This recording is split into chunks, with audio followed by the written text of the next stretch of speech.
ఇంతవరకు కూడా మనం శ్రీ ఎస్ శ్రీనివాస్ గారి విజ్ఞాన వినోదాత్మకమైనటువంటి చక్కటి ప్రజెంటేషన్ చూసాం. అందరూ కూడా దీన్ని ఎంతో కొంత ఎంజాయ్ చేశారు, విజ్ఞానాన్ని కూడా పొందారు. చక్కటి ప్రశ్నలు కూడా వేశారు. వారు అడిగినటువంటి ప్రశ్నలకి సమాధానం చెప్పారు.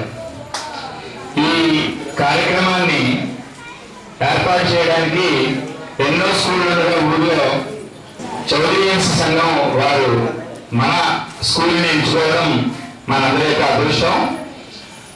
ఇంత చక్కటి ప్రజెంటేషన్ ఇందాక శ్రీనివాస్ గారు అన్నట్లు ఎన్ని డబ్బులు ఇచ్చినా కానీ మనం ఏర్పాటు చేసుకోలేము. అంత ఎక్విప్మెంట్ తోటి ఇక్కడికి వచ్చి చేశారు.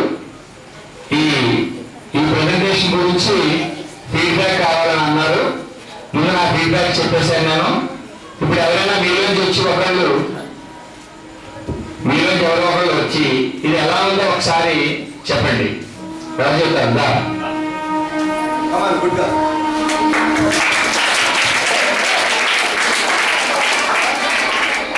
మీరు తప్పట్లు కొట్టదలుచుకుంటే తప్పట్లు కొట్టండి, నోటితో పని లేదు. ఇప్పుడు కాదు, మాట్లాడాక.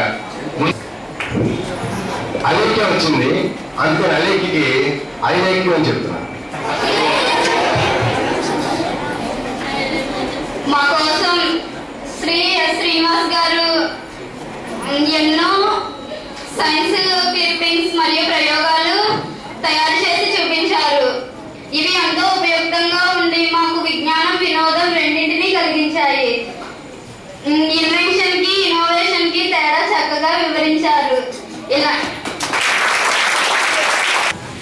ఇలాంటి ప్రోగ్రామ్ మా స్కూల్లో మా కోసం వచ్చి మీ కమిటీ సభ్యులకు మీకు ధన్యవాదాలు తెలియజేస్తున్నాను.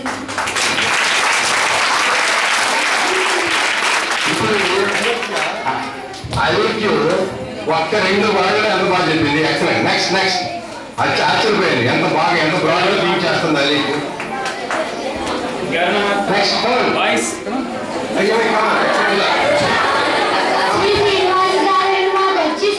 చాలా బాగా చేశారు. సైన్స్ గురించి కూడా బాగా చెప్పారు. సైన్స్ అంతా వివరించి చెప్పినందుకు వాళ్ళకి మా తరపున అందరి తరపున ఉపాధ్యాయుల తరపున నమస్కారములు. అలాగే శ్రీనివాస గారు మనకి తెలియని విషయాలు కూడా ఎన్నో చెప్పారు. అలాగే ప్రపంచంలోని తెలియని కూడా చెప్పి మన ఉత్తరప్రదేశ్ ప్లస్ లభించారు. కావున వారికి మన పిల్లల తరఫున అలాగే ఉపాధ్యాయుల తరఫున వారికి మనం ధన్యవాదాలు చెప్పుకున్నాం.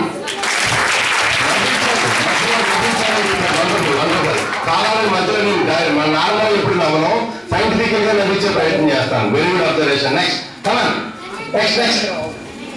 చాలా ఫైన్. ఇంకెవరన్నా ఒక అమ్మాయి కమన్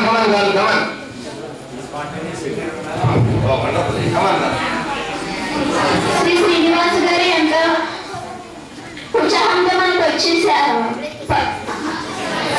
పరిశోధన గురించి అన్నింటి గురించి చాలా చక్కగా వివరించారు. అలాగే మన భారతీయుల గొప్పదనాన్ని ఎంతో బాగా ప్రోత్సహించి